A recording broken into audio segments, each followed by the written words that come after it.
permanezcan ahí, vamos a leerlo en un momento. Capítulo 8, versículos 31 al 39. Si hay algo que todo hombre necesita para caminar confiado en la vida, es tener la seguridad de estar protegido por alguien o algo más fuerte.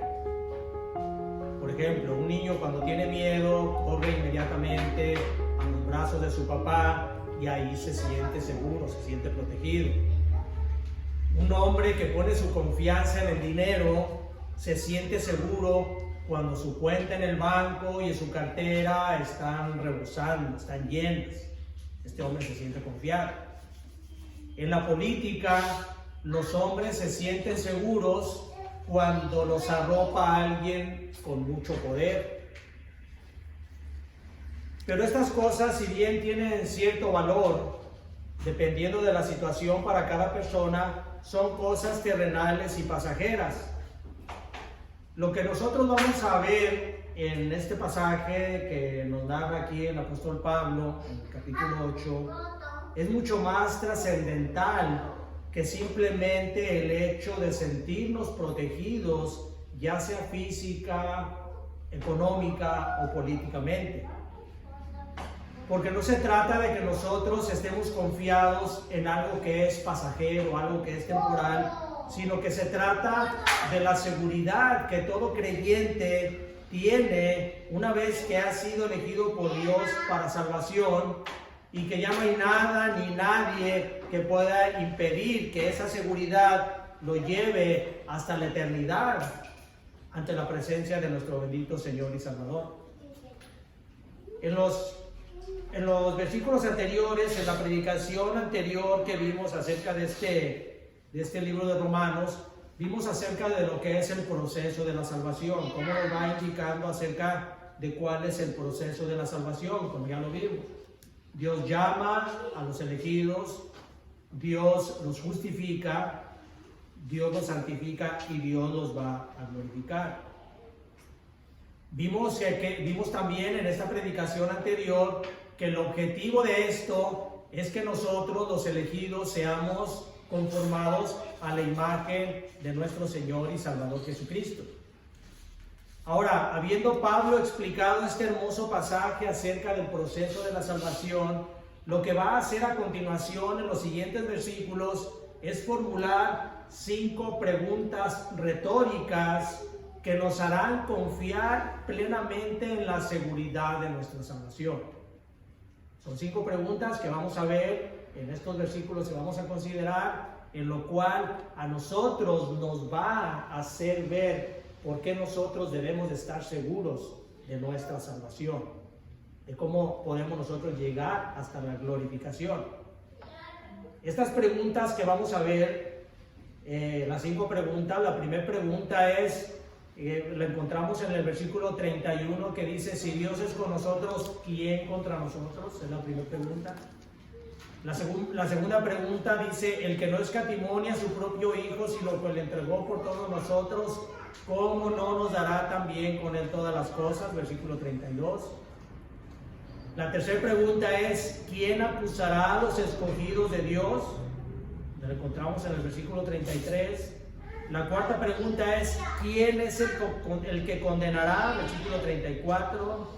Y la pregunta número 5: ¿quién nos separará del amor de Cristo? Así que vamos a leer la escritura en el capítulo, iniciando en el capítulo 31.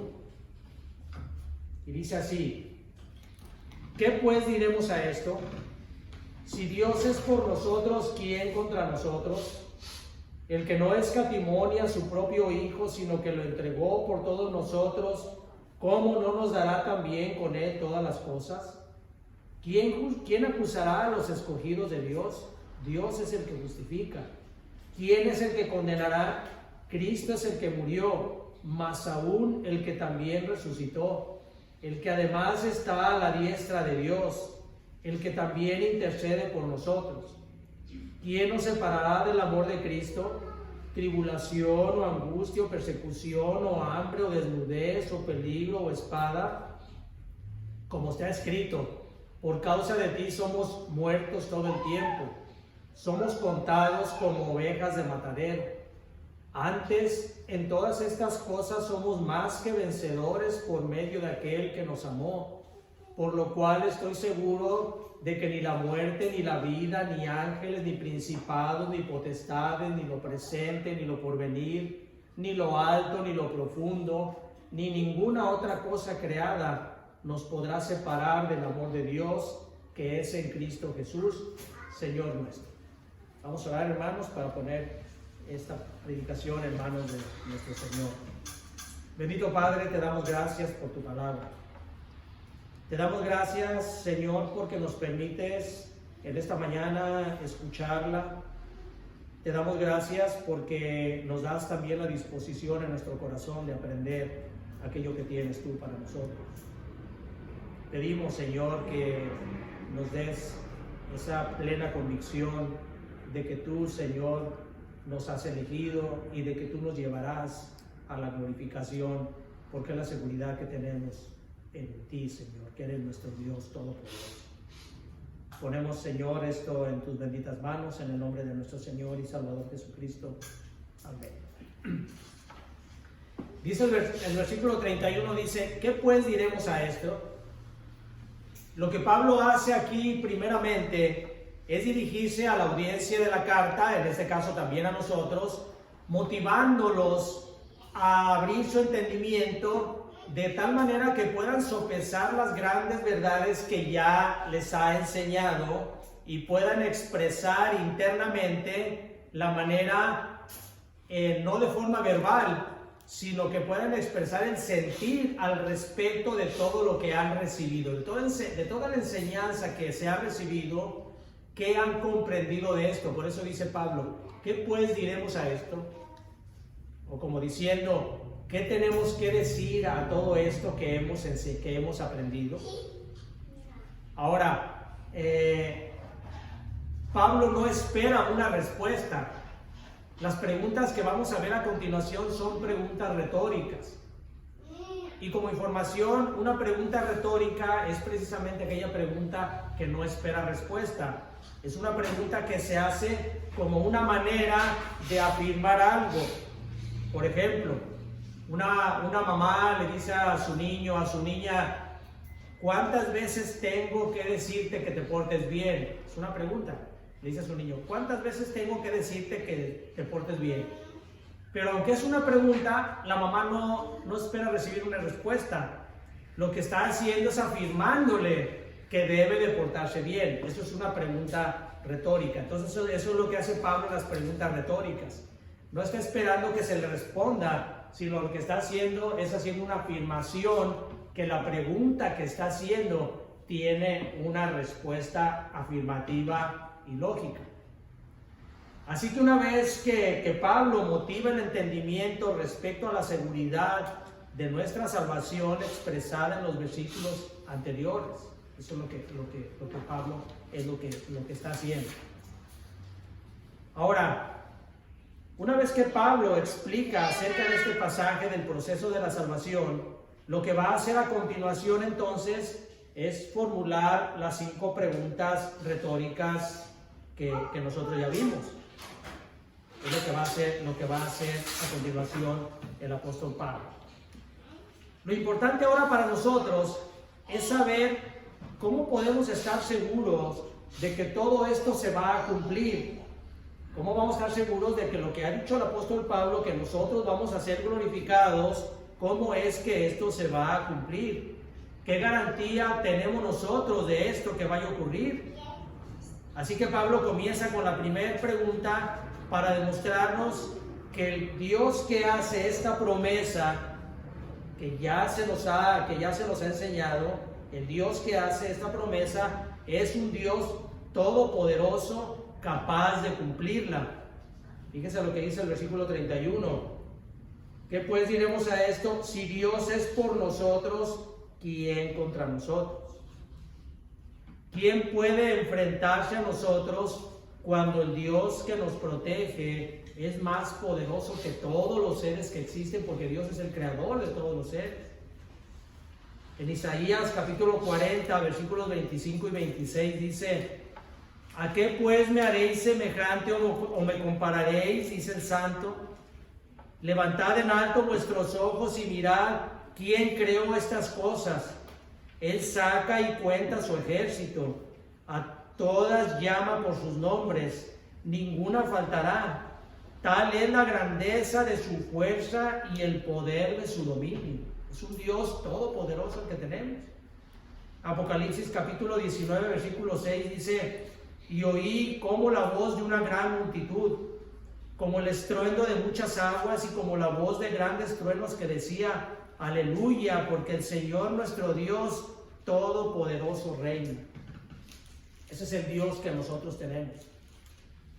Así que si tenemos un Dios todopoderoso que nos está haciendo estas promesas, nosotros debemos de creer que Dios es capaz de cumplirla. Es capaz Dios de llevarnos hasta la plenitud de nuestra salvación. Y además no es que Dios sea únicamente poderoso, sino que además Dios está con nosotros, como dice aquí la pregunta retórica. Dice: si Dios es por nosotros, ¿quién contra nosotros? Dios está con nosotros desde el mismo momento en que nosotros recibimos a Cristo. Dice la Escritura que cuando nosotros recibimos a Cristo, nosotros somos adoptados como hijos suyos. Juan capítulo 1, versículo 12 dice: mas a todos los que le recibieron, a los que creen en su nombre, les dio potestad de ser hechos hijos de Dios. Ahora hay personas que preguntan: ¿por qué dice la Escritura que es cuando venimos a Dios, a Cristo, que nos convertimos en hijos de Dios? ¿Acaso no todos los hombres son hijos de Dios? Y la respuesta es no. Todos los hombres son criaturas de Dios, porque son creación de Dios, pero no todos los hombres son hijos de Dios, sino únicamente los que han puesto su fe en Cristo. Ellos son los considerados como hijos de Dios, y ellos son, como dice aquí en el versículo, ¿quién está contra nosotros? Somos los que estamos con Dios, porque somos sus hijos. Los que no han recibido a Cristo son enemigos de Dios, como dice Romanos capítulo 5, versículo 10, que nosotros somos enemigos de Dios. Y una persona que no está en Cristo que es enemigo de Dios, es una presa fácil de los ataques de Satanás y del mundo, porque están fuera de la protección de Dios. No están dentro de la pregunta que nos hace Pablo: si Dios es con nosotros, ¿quién contra nosotros? Permítanme darles una analogía para entender el concepto que nos habla acerca de esto. Los países europeos, en su gran mayoría, están unidos en una alianza militar que se llama la OTAN. Seguramente muchos de ustedes conocen esta organización, acerca de lo que se trata. Esta organización tiene como objetivo proteger a todos los países que están dentro de la OTAN, protegerla de países hostiles. Actualmente, como sabemos nosotros, Rusia está invadiendo Ucrania, ha atacado a Ucrania, y Ucrania, como es un país que no pertenece a la OTAN, entonces los miembros de la OTAN pues no pueden defenderlo. En esta organización de los países de Europa está también incluido los Estados Unidos, que como sabemos, Estados Unidos tiene el ejército más poderoso del mundo. Así de que los países que están en la OTAN, los países europeos, se sienten seguros, se sienten con la garantía de que Estados Unidos los va a proteger si un país, como en este caso Rusia, quiere invadir a un país de los que están en la OTAN. Ahora, el problema aquí que tienen los países de Europa es que en un momento determinado los Estados Unidos puedan decir: yo ya no quiero pertenecer a ustedes. Y están temerosos, de hecho actualmente están temerosos, porque el candidato a la presidencia de Estados Unidos, Donald Trump, ya ha dicho que si no pagan las cuotas que le corresponden, Estados Unidos va a dejar de protegerlos, lo cual Rusia aprovecharía para invadir a cualquiera de estos países. Quedarían a merced de ellos. Pero esto es únicamente una ilustración que podemos tomarla para entender acerca de lo que es una protección. Porque nosotros, como hijos de Dios, confiamos en que no hay nadie más poderoso que Él. Nosotros tenemos algunos enemigos de nuestras almas, como es el propio Satanás o el mundo. Y son enemigos poderosos. Satanás es un enemigo poderoso. No hay ninguna criatura aparte de Dios que tenga un poder como el que tiene Satanás. Pero aún Satanás con ese poder no se compara en lo más mínimo con el poder de Dios. Compararlo sería más o menos, y tomando el ejemplo, la analogía que estamos viendo, comparar eso sería como que si hubiera una batalla entre una tribu del Amazonas con arcos y flechas que se enfrentara contra el poderío de todo el ejército de Estados Unidos, tomando el mismo ejemplo. Así que nosotros debemos de estar seguros de que nosotros estamos protegidos por alguien poderoso que tiene el poder para hacer todas las cosas que tiene. Otra de las cosas también que a nosotros nos debe de confiar y que no tienen la confianza aquellos países es que, por ejemplo, los países están confiados, como ya vimos, en los caprichos de los hombres, de un hombre que puede decir, ya no quiero pertenecer y los voy a dejar que ustedes se peleen por su cuenta. Nosotros no. Nosotros no tenemos esta condición porque nosotros tenemos un Dios que no cambia. Números 23, 19, el conocido pasaje que nos dice, Dios no es hombre para que mienta, ni hijo de hombre para que se arrepienta. Dios dijo y no hará, habló y no lo ejecutará. Así que la respuesta a esta primera pregunta es demasiado satisfactoria para nosotros. Porque si Dios está con nosotros, ¿quién contra nosotros? La respuesta es nadie, porque tenemos un Dios todopoderoso y un Dios que no cambia. Si Él dijo que Él nos va a salvar, Él nos va a salvar.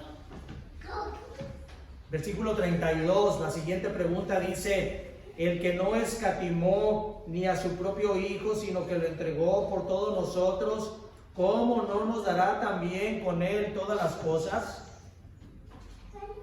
Hay cosas que tienen mucho valor y hay cosas que tienen menos valor. Imagínese usted que usted tiene unos amigos muy ricos, muy ricos,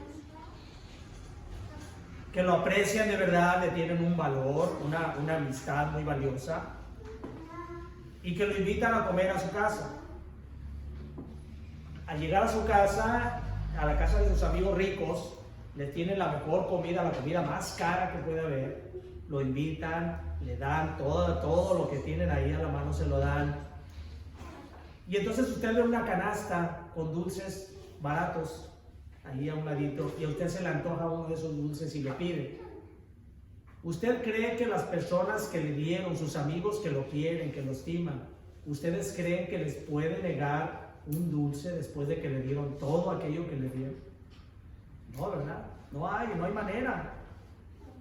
Esta sería lo mismo, la respuesta sería la misma, aquello de que si Dios, si Cristo, si Dios dice, no escatimó a su propio Hijo, sino que lo entregó por todos nosotros, ¿cómo no nos dará con Él todas las cosas? Dios en la eternidad dispuso la manera en que sin violar su propia justicia, nosotros fuéramos perdonados. Dios no podía pasar por alto el pecado y por eso entregó a su Hijo para que pagara el precio que nosotros teníamos que pagar. Y a eso se refiere cuando dice aquí que no escatimó ni a su propio Hijo, se refiere a que no lo eximió, a que no lo libró de la cruz, sino que tenía que cumplir con esa comisión. Dios podía haber librado a su Hijo, claro que lo podía. Debió de haber librado, no, porque se necesitaba que se satisfaciera la justicia. Así que Dios vio a su Hijo sufrir, no lo eximió, como dice aquí, no lo libró. ¿Por qué? Porque ese era el plan que ya tenía para la redención, era para satisfacer la justicia que nosotros debíamos de haber pagado. Isaías capítulo 53, versículo 10 dice: con todo esto Jehová quiso quebrantarlo, sujetándolo a padecimiento. Cuando Abraham lleva a Isaac a sacrificarlo al monte, el Señor le detiene su mano. ¿Recuerdan el pasaje aquel? El Señor detiene su mano para que no matara a Isaac. El Señor había visto y le dice a Abraham: detente, yo he visto que tú me temes. Sin embargo, no fue así con Cristo. Cristo sí fue sometido al padecimiento porque era necesario que esto pasara. Dice Lucas capítulo 24, versículo 6, dice: así está escrito y así fue necesario que el Cristo padeciese. Así que la pregunta sería: si Dios entregó con nosotros lo más valioso que tenía, ¿cómo no nos va a dar entonces todo lo demás en Cristo? Si ya entregó lo demás valor, ¿por qué nosotros podemos dudar de que Dios nos vaya a dar las demás cosas? Si entregó a su propio Hijo, no lo libró, no lo eximió, lo entregó por nosotros, como dice Isaías, lo sujetó a padecimiento y lo quebrantó. Ahora, algo muy importante que nosotros debemos de tomar aquí en cuenta es que al referirse a darnos todas las cosas, no se está refiriendo a cosas materiales. No se está refiriendo a una lista que nosotros tengamos de deseos que Dios vaya a satisfacernos. No, hermanos, esto no es el evangelio de la prosperidad. No es que usted desee una casa, un carro, una ropa de marca, dinero, viajes, y Dios tenga que dárselos. No es así, no son las cosas que se refiere aquí. Cuando Dios dice aquí que nos dará todas las cosas en Cristo, está hablando de todo aquello que obre para la seguridad de nuestra salvación y para el desarrollo de nuestra santidad. Eso es a lo que se refiere con todas las cosas. Es cierto que Dios nos da cosas.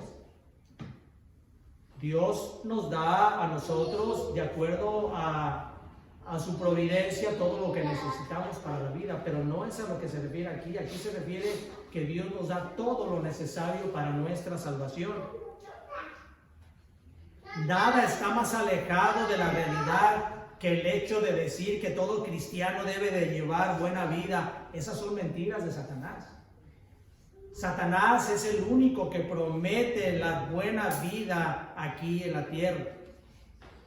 Satanás quiso hacer caer a Cristo prometiéndole darle todos los reinos de la tierra, porque el diablo es el único que promete una prosperidad aquí en la tierra. La Escritura nunca nos habla acerca de darnos una prosperidad económica, una prosperidad en todos los ámbitos de la vida. Recibimos, sí la recibimos, porque Dios es bueno, pero no es acerca de lo que nosotros esperamos para nuestra vida como cristianos. Es increíble la manera en cómo los falsos predicadores del llamado falso también evangelio de la prosperidad sacan de contexto versículos de la Escritura donde dicen que Dios llama bendiciones a las riquezas y que todos los cristianos deben de recibir riquezas porque son hijos del Rey. Lo hemos tratado en diferentes predicaciones acerca de eso, porque debemos de insistir en que el falso evangelio de la prosperidad es en perjuicio de todos aquellos que Dios ha llamado. Incluso uno de estos predicadores blasfemos se atrevió a decir que si nosotros somos hijos de Dios, entonces nosotros somos Diositos Juniors, que merecemos nosotros todo tipo de riquezas. Esos predicadores lo único que hacen es blasfemar el nombre de Dios y llevar engañadas a todas las personas que los escuchan. Dios nos da a todas aquellas que vayan de acuerdo al propósito que tiene para nosotros de transformarnos a la imagen de su Hijo, como dice aquí el libro de Romanos. Esas son las cosas que Dios nos va a dar y son las cosas que nosotros recibimos y las cosas que nos convienen a nosotros. Y entre estas cosas que Dios nos da puede incluso venir el sufrimiento, porque el sufrimiento viene de parte de Dios y es para nuestro beneficio. Puede ser para corrección o puede ser también para que nuestra fe sea acrecentada y de esta manera caminar en santidad y llegar hasta la glorificación de Dios. Nosotros sí recibimos de parte de Dios, de su providencia, como le digo, cosas necesarias para la vida, y es probable que aún más, que recibamos aún más. Pero esto no es lo que se refiere con estas cosas. Como ya dijimos, las cosas se refieren a conformarnos a la imagen de nuestro Señor Jesucristo, y eso debería de quedarnos muy claros en la mente de cada uno de nosotros. Las cosas a las que se refiere aquí son para que nosotros seamos conformados a la imagen de Cristo. Versículo 33, la siguiente pregunta retórica dice: ¿quién acusará a los escogidos de Dios? Dios es el que justifica. Vamos a poner otro ejemplo, otra ilustración para entender acerca de esta pregunta. ¿Quién acusará a los escogidos de Dios si Dios es el que justifica? Pudiera decirse de esta manera. Imagínense ustedes un ejemplo utópico o inventado.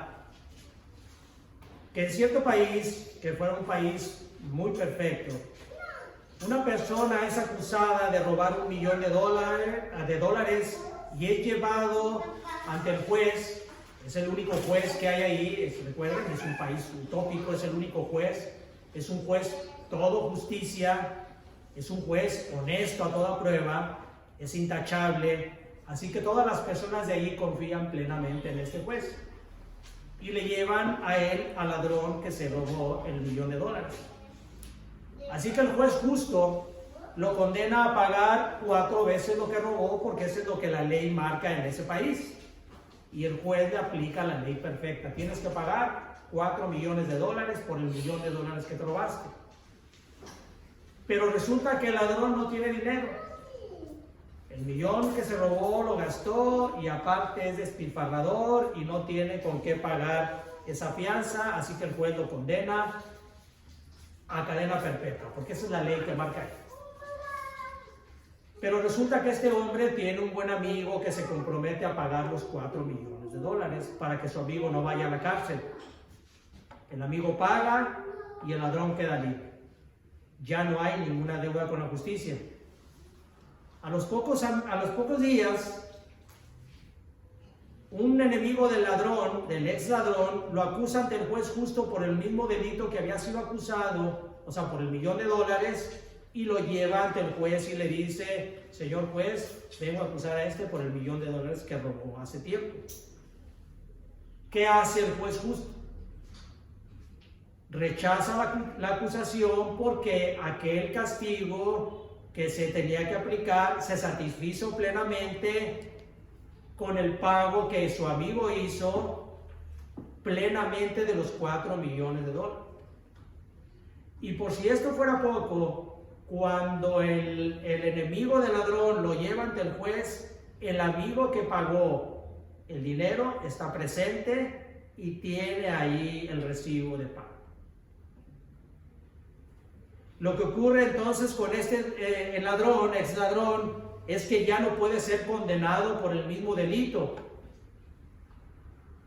porque el juez quedó completamente satisfecho con la sentencia que emitió y con la reparación que se hizo de ese daño. Así de que lo mismo que ocurre con este hombre es lo mismo que ocurre con los escogidos de Dios. Dice el versículo 33: ¿quién acusará a los escogidos de Dios si Dios es el que justifica, y la justicia de Dios ya fue satisfecha por el pago que hizo Cristo?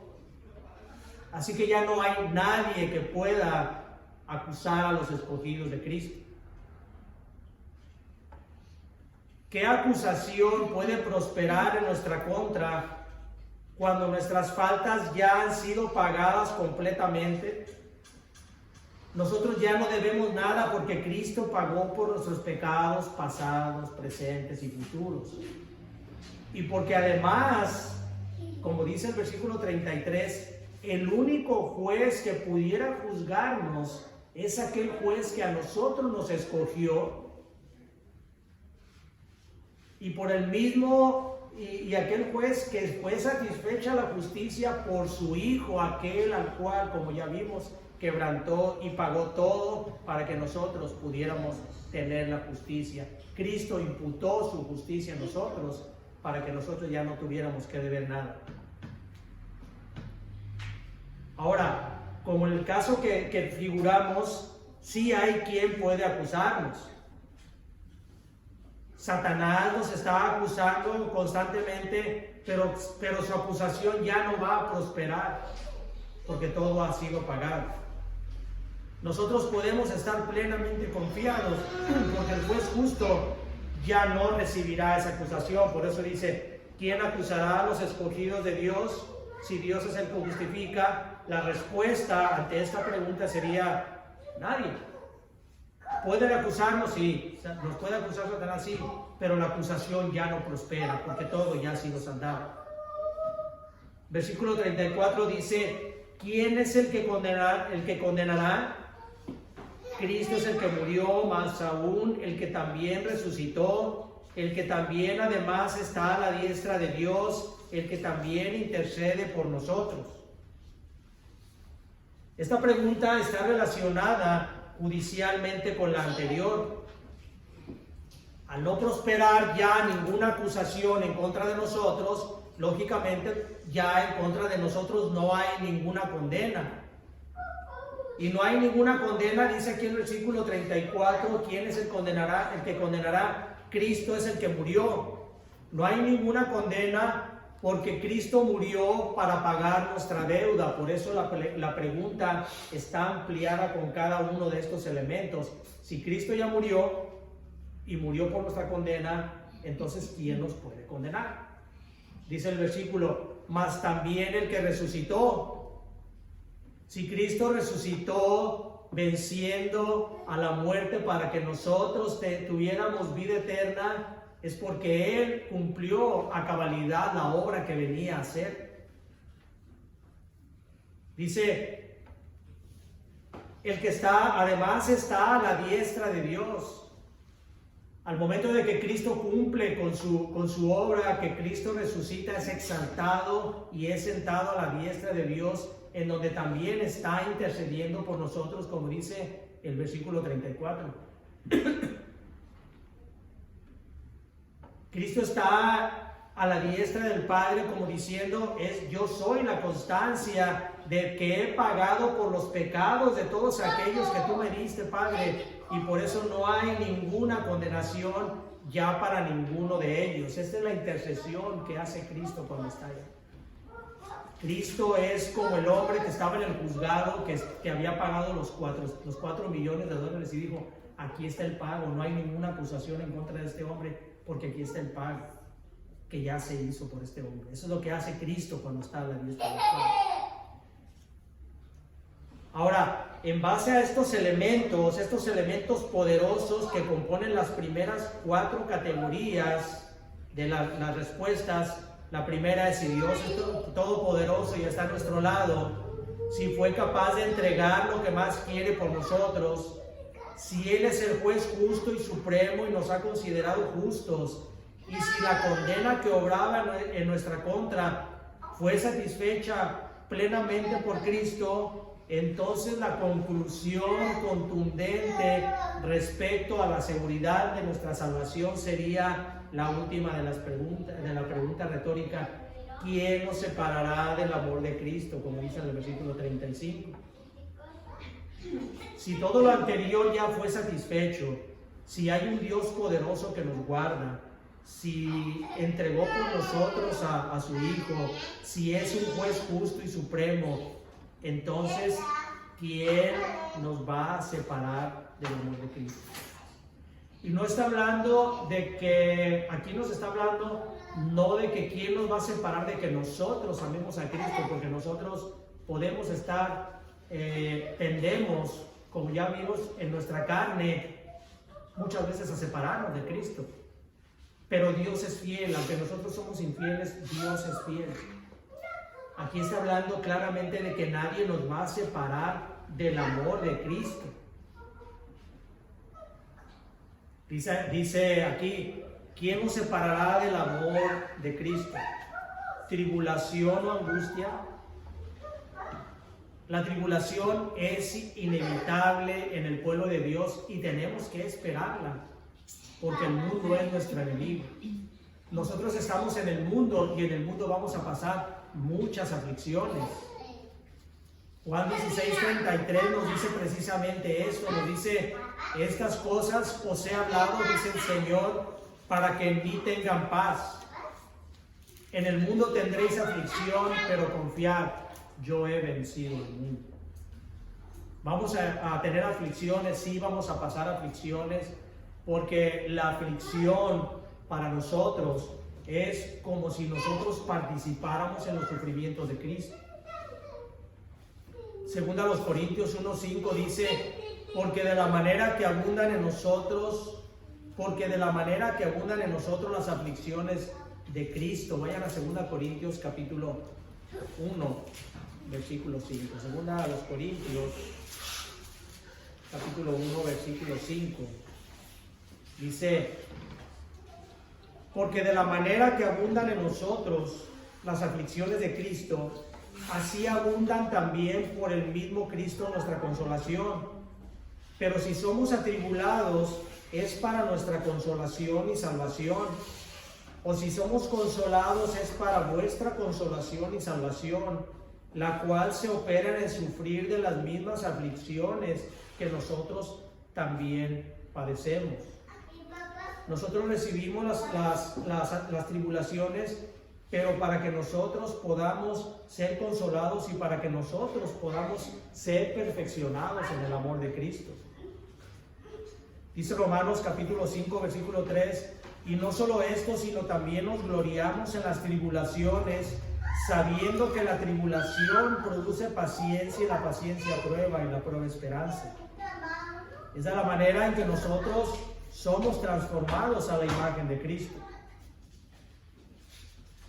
A un verdadero creyente no lo separa la tribulación del amor de Cristo. Esa es la condición de un verdadero creyente. No lo puede separar la tribulación del amor de Cristo, pero al falso creyente sí lo puede separar. En la parábola del sembrador, el Señor dice que aquellos que reciben la semilla y no tienen raíz tropiezan cuando llega la tribulación. Esa es una característica de un falso creyente. Recibe la palabra, la recibe, como dice la Escritura, se goza en la palabra, pero cuando llegan las aflicciones, este hombre tropieza. La palabra tribulación es la misma que se utiliza en la Escritura para designar cuando eran prensadas las aceitunas o las uvas y se extraía el buen vino o se extraía el buen aceite. Eso es lo que hace la tribulación en un creyente. Extrae lo mejor de cada uno de nosotros. ¿Quién nos separará entonces del amor de Cristo? Persecución, hambre, desnudez, peligros o espada. La Escritura dice que vamos a ser perseguidos. Dice 2 Timoteo 3:12, dice: y también todos los que quieren vivir piadosamente en Cristo Jesús padecerán persecución. La persecución en aquellos tiempos se daba de manera muy extrema entre los cristianos. Eran lastimados, insultados, heridos, llevados a ser comidos por las fieras, asesinados, pasaban hambres, no traían vestiduras apropiadas para soportar los climas, eran presas de animales salvajes y también de asesinos, pero todo esto lo soportaban por amor a Cristo. Pablo nos da un ejemplo muy claro de todos los sufrimientos que soportaban en la segunda carta a los Corintios, capítulo 11, versículo 23, dice: son ministros de Cristo, como si estuviera loco hablo. Yo más, dice Pablo, en trabajos más abundante, en azotes sin números, en cárceles más, en peligros de muerte muchas veces. De los judíos 5 veces he recibido 40 azotes en uno. 3 veces he sido azotado con varas, 1 vez apedreado, 3 veces he padecido naufragio, Una noche y un día he estado como náufrago en alta mar, en camino muchas veces, en peligros de ríos, peligros de ladrones, peligros de los de mi nación, peligros de los gentiles, peligros en la ciudad, peligros en el desierto, peligros en el mar, peligros entre falsos hermanos, en trabajos y fatigas, en muchos desvelos, en hambre y sed, en muchos ayunos, en frío y en desnudez, y además de otras cosas, lo que sobre mí se agolpa cada día, la preocupación por todas las iglesias. Hermanos, ninguno de nosotros, por más persecución que hayamos padecido, hemos padecido ni la más mínima cosa que Pablo padeció. El día de hoy es cierto, también se da la persecución y es probable que nosotros hayamos padecido persecución. Hemos padecido persecución probablemente de nuestros propios familiares, que nos rechazan, nos marginan, se burlan, nos vituperan. Eso es persecución. Sin embargo, usted se mantiene firme porque sabe que está guardado en el amor de Cristo, porque Cristo lo está guardando para que usted permanezca firme.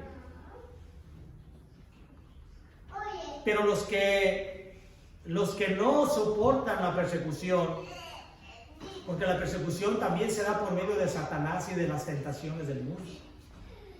Aquellos que no soportan la persecución son aquellos que caen en las redes del mundo, que se abandonan a sus placeres, a su confianza, no tienen raíz, como comentamos. Llega la persecución, tropiezan y se apartan. Ante esta serie de eventos que los cristianos están destinados a soportar, lo que expresa Pablo a continuación es lo que dice el salmista, y dice el versículo 36, como está escrito: por causa de ti somos muertos todo el tiempo, somos contados como ovejas del matadero. Los cristianos caminamos en este mundo siendo constantemente amenazados, tentados, acusados. Y es por eso que el salmista y aquí el apóstol Pablo repite lo que dice el Salmo: nosotros somos comparados como ovejas que van constantemente rumbo al matadero. Estamos sufriendo constantemente en esta vida, ¿verdad? Sufrimos angustia, sufrimos persecución, pero nosotros confiamos en que tenemos nosotros un Dios que nos guarda, un Dios que nos protege. No debemos nosotros de resistirnos ante los tropiezos, ¿no? De resistirnos ante la tribulación. No debemos de tropezar. Nosotros debemos de entender que todas las cosas que Dios hace para nosotros es para nuestro bien, aun cuando en el momento no lo podamos comprender. La conclusión que Pablo llega aquí en esta parte del capítulo es que antes, en todas estas cosas, somos más que vencedores por medio del cual que nos amó. Nosotros somos, cuando dice más que vencedores, es que somos superiormente a cualquier vencedor que pueda ser un vencedor. Somos más que eso, más que vencedores por el Dios que nosotros tenemos. Por eso dice el apóstol Pablo, continúa en el versículo 38, por lo cual estoy seguro de que ni la muerte, ni la vida, ni ángeles, ni principados, ni potestades, ni lo presente, ni lo porvenir, ni lo alto, ni lo profundo, ni ninguna otra cosa creada nos podrá separar del amor de Dios que es en Cristo Jesús, Señor nuestro. Si tan solo la carta se cerrara con el pasaje final que dice que ninguna otra cosa creada nos podrá separar del amor de Dios que es en Cristo Jesús, Señor nuestro, sería suficiente para nosotros, porque todo lo que Dios ha creado, la creación es de Dios. Por eso dice, ninguna otra cosa creada puede salvarnos del amor de Dios. Pero se ha dejado esclarecido que ninguna criatura, ni el tiempo, ni el espacio, no hay nada ni nadie que nos puede separar del amor de Dios que hemos recibido en Cristo. No hay nada, dice aquí la Escritura, ni la muerte, ni la vida, ni ángeles, ni principados, Y cuando se refiere aquí a ángeles y principados, se está refiriendo también a las acusaciones de Satanás. Satanás muchas veces nos va, cuando nosotros estemos en tribulación o angustia, Satanás nos va a decir, ya ves, ¿no que Cristo te ama? Estás pasando por una situación difícil y Satanás va a hacerte creer que Cristo no te ama. Pero eso no es lo que nos enseña la Escritura. La Escritura nos dice que Cristo nos ama y nosotros debemos de entender que Cristo nos ama y que todas las cosas que nosotros estamos pasando es para nuestro bien. Esto que Pablo nos dice aquí en la carta es para que nosotros dobláramos nuestra rodilla en agradecimiento a todo lo que Dios ha hecho por nosotros y al amor que Él nos tiene. Porque si usted ha recibido la gracia de la salvación, usted debe de tener la plena seguridad de que no la va a perder. Como dice la Escritura, la salvación no se pierde. Aquellos que una vez probaron las delicias de la palabra de Dios y se volvieron al mundo, es porque nunca tuvieron la salvación. Porque la salvación no la podemos perder. Una vez que Dios elige a los que son suyos, los va a llevar hasta la glorificación, porque Dios lo prometió y Dios es todopoderoso para cumplir lo que promete. Pero si usted cree haber recibido la salvación y sigue caminando conforme al mundo, está usted fuera de la protección de Dios, porque usted continúa siendo un enemigo de Dios y está separado del amor de Cristo. Así que debemos de ponernos a meditar en nuestro corazón si realmente hemos entrado en la salvación, hemos confiado en Cristo, estamos bajo la protección de Cristo, aún en las tribulaciones nosotros nos gozamos de que Cristo está con nosotros, o estamos siendo engañados por el enemigo al creer que sí hemos recibido la salvación y no estamos caminando conforme a Cristo. Esto es peligroso para las vidas y para nuestras almas, hermanos. Si usted está en una condición en que duda acerca del amor de Cristo porque usted está pasando tribulaciones, venga a Cristo. Venga a Cristo, refúgiese en los brazos amorosos de Cristo. Venga en fe y en arrepentimiento para que pueda recibir entonces esa gracia de la salvación que lo va a hacer confiar en que tiene usted un Dios todopoderoso que lo va a guardar su salvación hasta su glorificación, en que estemos en la bendita presencia de nuestro Señor y Salvador Jesucristo. Vamos a hablar.